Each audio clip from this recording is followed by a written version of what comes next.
বন্ধুরা, আজ আমি কি ভিডিও নিয়ে এসেছি দেখো তো। রোজ রোজ কি ভিডিও দেবো বলো তো?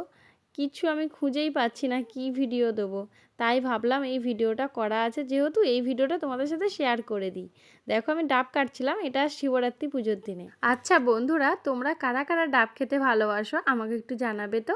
আমি তো প্রচণ্ড ভালোবাসি ডাব খেতে। শুধু ডাব না, আমি নারকেল ডাব দুটোই প্রচণ্ড খেতে ভালোবাসি। সব রকম নারকেল নাড়ু বলো, মানে সব কিছুই, নারকেল কোড়া সব কিছুই আমি ভালোবাসি। শুধু কোড়া না, মানে নারকেল দিয়ে ডাব দিয়ে যা যা মেনু হয় সব কিছুই আমি ভালোবাসি। আমার মতো কে কে আছো এত ভালোবাসো আমাকে একটু কমেন্ট করে জানাবে। আমি খেতেও যেমন ভালোবাসি, সেই রকম একইভাবে আমি ছাড়াতেও ভালোবাসি। নারকেল বলো ডাব বলো, আমার ছাড়াতে দারুণ মজা লাগে। জলটা আমি ঘটিতে রাখছি কেন জানো? এই জলটা আমি বাবার মাথায় ঢালবো, তোমরা আবার ভেবো না ঘটিতে রাখছি খাবো। এই ডাবটা আমি ছাড়িয়েছিলাম শিবরাত্রি পুজোর দিন।